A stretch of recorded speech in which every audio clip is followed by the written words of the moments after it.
और तमाम कई और लोग भी उस वक्त उनको भी जेल में डाला गया था, उनको भी हिरासत में लिया गया था। तो उन्हें एक दिन में छोड़ देना और नरेश मीणा को इतने दिन तक रखना, ये दो अंतर जो दिखाई दिए, इसके पीछे क्या मुख्य कारण है? माननीय न्यायालय का जी। ऐसा कोई शर्त नहीं थी कि वो किसी कार्यक्रम का हिस्सा नहीं बनेंगे या कोई रैली नहीं करेंगे या और कहीं नहीं जाएंगे, केवल वो एक दिन। झालावाड़ वाले इस प्रकरण के बाद नरेश मीणा को अलग रखा गया है, बाकियों के साथ नहीं रखा गया। तो ये दो तरीके से क्यों एक्शन ले रही है सरकार? उन पर जो जी। दर्ज मुकदमे हैं वो राजनीतिक विरोध स्वरूप और राजनीतिक द्वेषता स्वरूप दर्ज हुए मुकदमे हैं, जो पूर्व से अब तक करीब 28 मुकदमों की लिस्ट है। नमस्कार, आप सभी का स्वागत है द फैक्ट इंडिया पर। मैं हूं अंकिता और आज इस वीडियो में हम जुड़ेंगे फतेहराम मीणा, जो कि एडवोकेट है नरेश मीणा के। समरावता थप्पड़ कांड में भी उनके जो केस थे वो लड़े थे, और अब झालावाड़ प्रकरण में जो उनकी हम कहें हिरासत में जो नरेश मीणा गए हैं और अब जमानत मिल गई है, उसमें भी फतेहराम मीणा उनके साथ है। तमाम कई प्रश्नों का उत्तर हम फतेहराम जी से आज जानेंगे, तो बने रहिएगा वीडियो के एंड तक और जानिएगा तमाम उन प्रश्नों के उत्तर जो फतेहराम जी हमें देने वाले हैं नरेश मीणा के इस केस से जुड़े हुए। सर, नरेश मीणा जी का जो पूरा केस रहा, जी समरावता वाला केस अलग था, वहां पर तमाम सारी चीजें थी जो जनता के सामने थी, और उस वक्त ये कबूल कर लिया गया था क्योंकि वीडियो सामने था। थप्पड़ जो एसडीएम को मारा गया उसको लेकर जो केस हुआ और तमाम सारी चीजें थी। लेकिन अभी झालावाड़ वाले मामले में तमाम जो वीडियो सामने हैं, उनको मद्देनजर रखते हुए जनता और जो समर्थक है नरेश मीणा के, वो ये मानते हैं कि ये अपराध नहीं था। तो किस संदर्भ में और किस अपराध में नरेश मीणा को जेल में भेजा गया? देखो मैम, जिस तरह का ये घटनाक्रम घटित हुआ निश्चित रूप से दुर्भाग्यपूर्ण है, और मैं इसके परिप्रेक्ष्य में ये कहना चाहूंगा कि एक लोकतंत्र में विचार की अभिव्यक्ति हर आदमी को होनी चाहिए और उसका हर आदमी को सम्मान करना चाहिए। सत्ता पक्ष को भी उसको नजरअंदाज नहीं करना चाहिए, उसको कुचलना नहीं चाहिए। और उसी परिप्रेक्ष्य में ये जो घटनाक्रम घटित हुआ, तो वहाँ इसका धरना स्थल पर जाना और वहाँ जो छत गिर जाने से बच्चों का जो कैजुअल्टी हुई थी और उनके जी। परिजनों को मुआवजा दिलाने और उसके लिए इनका वहाँ जाना, ये निश्चित रूप से इनकी एक जुझारू व्यक्तित्व को और एक जागरूक राजनीतिज्ञ को परिभाषित करती है। और उसी परिप्रेक्ष्य में ये वहाँ गए थे, क्योंकि अपना एक जो मिशन चल रहा था उसको छोड़ करके अगर आदमी कोई इन ह्यूमन बीइंग ह्यूमैनिटी के लिए जाता है तो निश्चित रूप से उसको एप्रिशिएट करना चाहिए, हर समुदाय को प्लस सत्ता को भी। क्योंकि जी। ऐसे कठिन दौर में अगर इस तरह से लोग एक दूसरे की सुरक्षा के लिए नहीं आएंगे तो निश्चित रूप से हमारा इंसान और इंसानियत दोनों का दफन होगा, इंसान होने का औचित्य नहीं रह जाएगा। तो उस दिन ऐसा कोई एक्ट था नहीं जिसकी वजह से इनको गिरफ्तारी की आवश्यकता हुई। पर अब जो हुआ है आपके सामने है, और हमने अभी भी हम अपेक्षा और विश्वास व्यक्त करते हैं, क्योंकि हमने detail application with document video footage वहाँ एसपी साहब को दिया है और साथ में प्रमाण पत्र लगाया है कि सब ये हमने कोई एडिटिंग नहीं किया, इनमें कोई मिक्स नहीं किया, तोड़ मरोड़ करके पेश जी। नहीं की। और हूबहू जो वीडियो रिकॉर्डिंग हमारे समर्थकों ने एज वेल एज मीडिया कर्मियों ने जो रिकॉर्ड की थी वो हमने पेश की है एसपी साहब को डिटेल रिप्रेजेंटेशन के साथ में। क्योंकि वो हम गिरफ्तारी के बाद कर पाए, क्योंकि सडन इनको वहां से एसडीएम के यहाँ से जब जमानत पर छोड़ा था तो इमीडिएटली इनको डिटेन कर लिया था। बाद में हमने 4-5 दिन बाद में डिटेल रिप्रेजेंटेशन बना करके एसपी साहब के पास में भेजा और उनको सारे सबूत भी दिए कि न तो ये हॉस्पिटल परिसर में थे, जी। यानी जिस जगह का जो आरोप लगाया हॉस्पिटल प्रशासन ने जो आरोप लगाया है उस एग्जैक्ट लोकेशन पर ये नहीं थे, अकोरेंस पर नहीं थे। और उसका हमने डिटेल वीडियो फुटेज सहित इनके समर्थकों ने और मीडिया वालों ने जो रिकॉर्ड की थी। और चूंकि ये जी। चीज तो वैसे भी जग जाहिर है कि वहां प्रशासनिक तंत्र की तरफ से भी रिकॉर्डिंग्स आई, तो कौन किसका, अभी तक ऐसा कोई फुटेज वीडियो वायरल नहीं हुआ या सामने नहीं आया हमारे। भले ही मैटर अंडर इन्वेस्टिगेशन है, लेकिन इनिशियल स्टेज पे बेल के टाइम पे या अदर दिन कहीं भी ये लेके आते, अगर ऐसा कोई था कि सब इसका ये एक्ट था हॉस्पिटल जी स्टाफ से एज वेल एज वहाँ नर्सिंग स्टाफ और जो एम्बुलेंस वगैरह उनको रोकने का या उनके साथ में हाथापाई करने का या उनको तोड़ फोड़ करने का, ऐसा कोई अभी तक मेरे संज्ञान में नहीं आया या आपके संज्ञान में भी नहीं आया होगा मेरे सामने। जी जी सर, तो देखिए, जब आपका कहना है कि तमाम वीडियो सामने थे जिसमें कहीं पर भी नजर नहीं आ रहा है कि नरेश मीणा या उनके जो समर्थक हैं वो किसी प्रकार की सरकारी कार्य में बाधा उत्पन्न कर रहे थे, या जैसे कहा गया कि एम्बुलेंस आ रही थी तो उस रास्ते को बाधित कर रहे थे, तमाम जो चीजें कही गई, तो फिर किस तर्ज पर उन पर मुकदमे लगाए गए? देखो ये चीजें बेसिकली मेरे संज्ञान में तो या तो चार्जशीट आएगी तब पता लगेगा या इनको 169 की रिहाई देंगे तब पता लगेगा, क्योंकि उनकी तरफ से आरोप है, हमारी तरफ से डिफेंस है, और हमने डिटेल रिप्रेजेंटेशन बना करके इनके परिजनों और इनके कार्यकर्ताओं के माध्यम से वहां दिया है, और वो मैटर अंडर इन्वेस्टिगेशन है। तो निश्चित रूप से एक फेयर अनुसंधान अधिकारी को बिना प्रेजुडिस हुए ये देखना चाहिए कि जो पत्रावली पर दोनों तरफ की साक्ष्य आई है उसका विश्लेषण करके, और अगर इनका इन्वॉल्वमेंट वहां नहीं पाते हैं, स्टाफ से इनका किसी प्रकार की कोई हाथापाई या किसी प्रकार का कोई घटनाक्रम में इन्वॉल्वमेंट नहीं पाते हैं, तो उनको रिहाई देनी चाहिए, इसमें कोई संदेह नहीं होना चाहिए।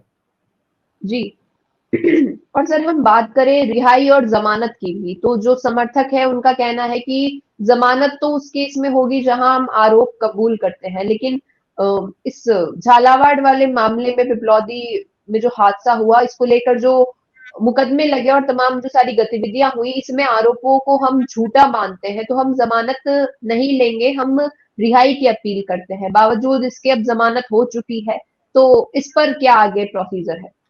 नहीं देखो, मेरा इसमें हम्बल सजेशन ये है कि चूंकि एक बार व्यक्ति अरेस्ट हो गया और उसकी मजिस्ट्रेट से जमानत रिजेक्ट हो गई, देन डीजे से जमानत रिजेक्ट हो गई, तो उस स्थिति जी में मेरे को हाई कोर्ट में बेल एप्लीकेशन लगाना मेरे लिए लाजमी था।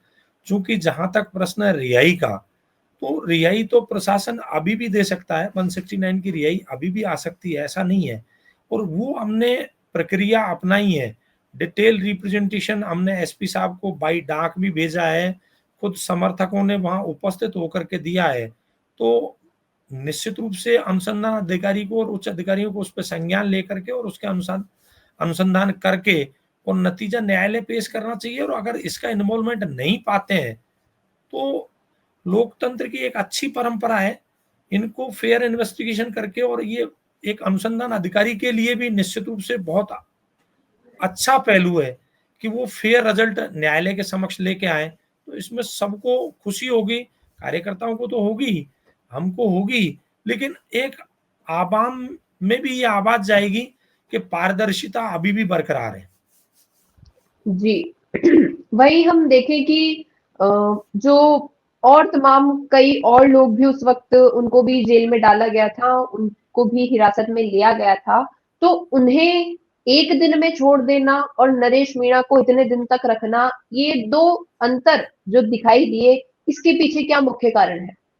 देखो सब, मैं व्यक्तिगत टिप्पणी करने के बजाय ये चीजें बेहतर विश्लेषण आप लोग भी कर पा रहे हैं, जनता भी कर पा रही है, और जी मेरे सामने प्रशासनिक अधिकारी भी इस बात का नहीं, मैं न्यायिक तौर पर पूछ रही हूँ कि एक नहीं। ही चीज पर अगर दो व्यक्तियों पर जो भी मुकदमे लगे, तो दो लोगों पर अलग अलग तरीके से एक्शन क्यों लिया गया? देखो एफआईआर में जहां तक जिन लोगों के आप कथन कर रहे हैं उनका जी उस टाइम से पहले उनको किस वजह से छोड़ दिया या उनका इन्वॉल्वमेंट किस वजह से नहीं माना, ये निश्चित रूप से अनुसंधान अधिकारी के सामने और प्रशासन के समक्ष एक यक्ष चुनौती है, और उनको इससे पार आकर के और फेयर अनुसंधान करना चाहिए, और जो फेयर रिपोर्ट है वो माननीय न्यायालय के समक्ष लानी चाहिए। मेरी तो यही अपेक्षा और विश्वास है, और चूंकि मैं पॉजिटिविटी में विश्वास करता हूं और देर आए दुरुस्त आए इस स्लोगन के साथ कार्य करता हूं, तो अभी भी जी, अगर अनुसंधान अधिकारी 169 की रिहाई लेके आता है, तो वो न केवल अनुसंधान एजेंसी की बल्कि ओवरऑल एक सिस्टम को मनोबल बढ़ाएगा कि सब उसमें रियलिटी में जो फुटेज थी और उनमें था, तात्कालिक परिस्थितियां ऐसी हुई कि इनको गिरफ्तार कर लिया, लेकिन अंतोगत्वा जब चार्जशीट करने की बारी आई या नतीजा न्यायालय देने की बारी आई, तब पर्याप्त साक्ष्य नहीं थी जिससे कि नरेश को रिहाई दी गई। तो ये दी जा सकती है एनी टाइम।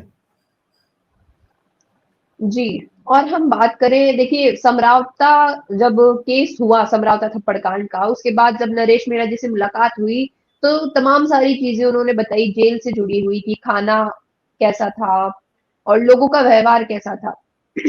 तब जहाँ तक हमें पता है कि वो कैदियों के साथ वहाँ पर थे। लेकिन अब हमें ये पता चलता है कि अब झालावाड़ वाले इस प्रकरण के बाद नरेश मीणा को अलग रखा गया है, बाकियों के साथ नहीं रखा गया। तो ये 2 तरीके से क्यों एक्शन ले रही है सरकार?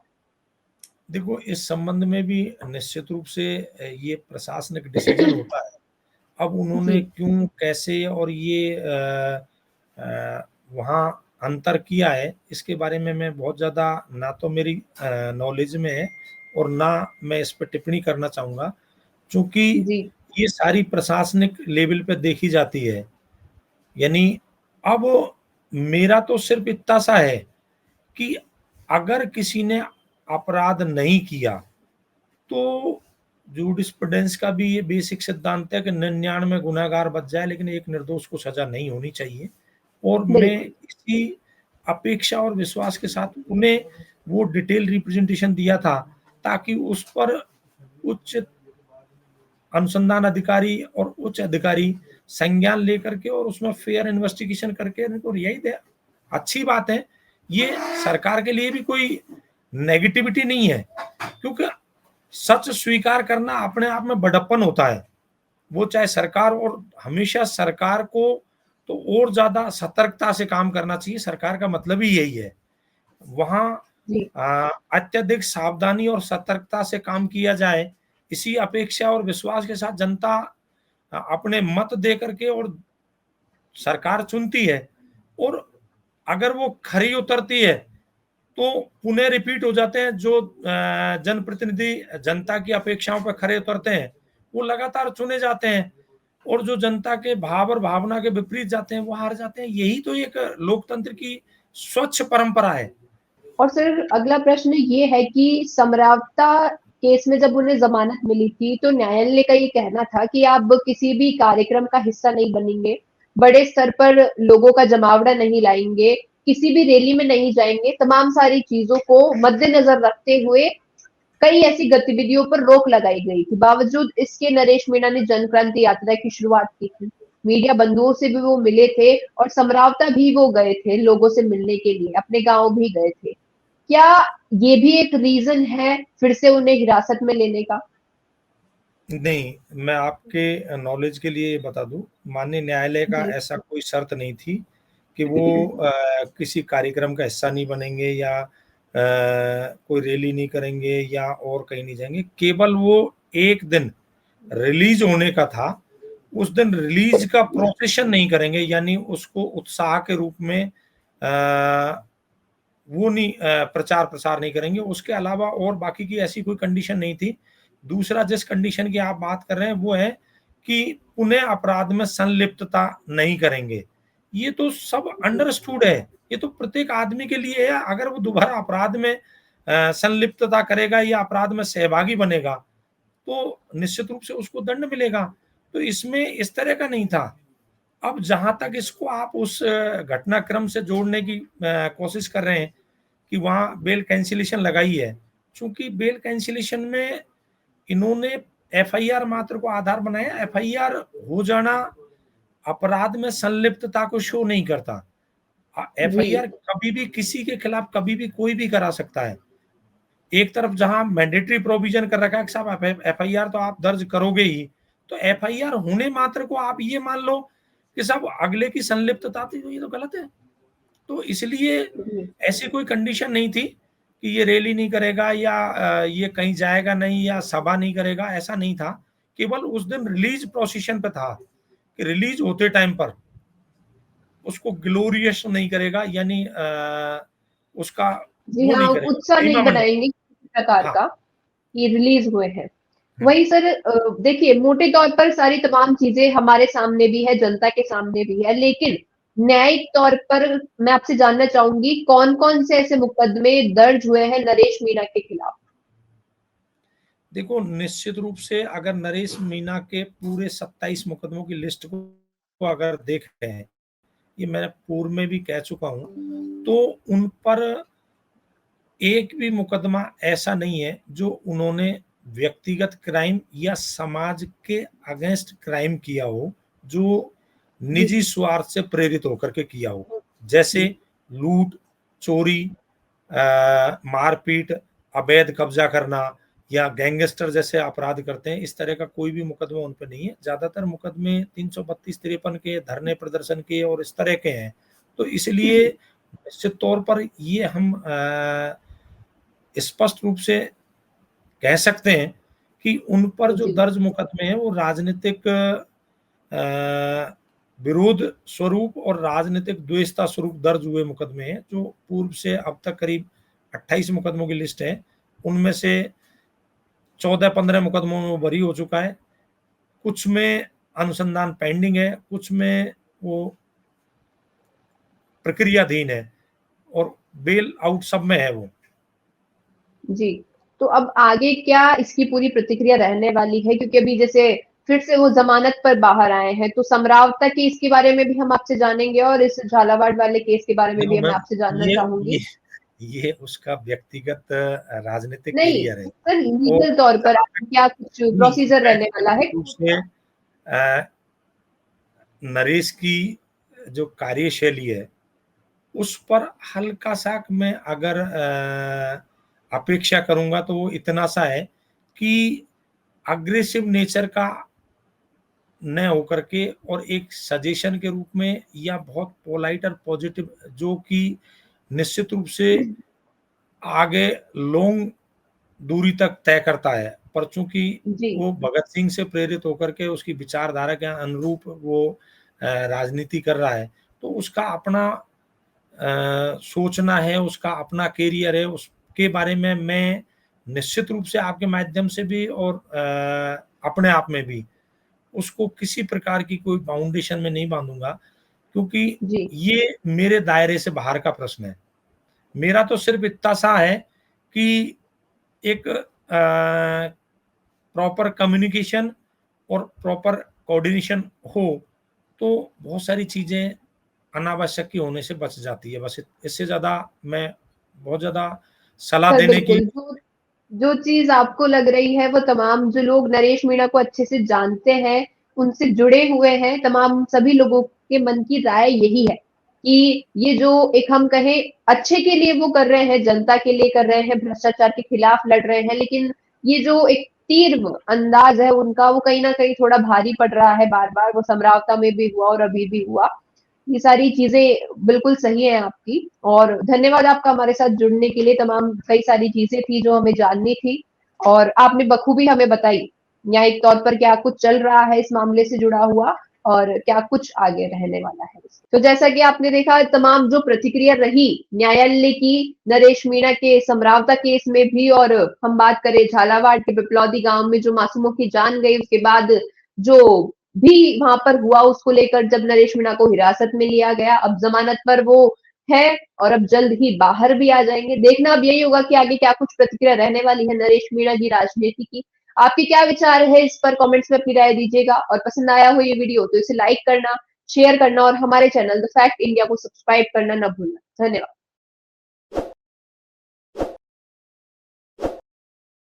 ताज़ा खबरों के लिए विजिट करें द फैक्ट इंडिया की वेबसाइट और डाउनलोड करें द फैक्ट इंडिया ऐप।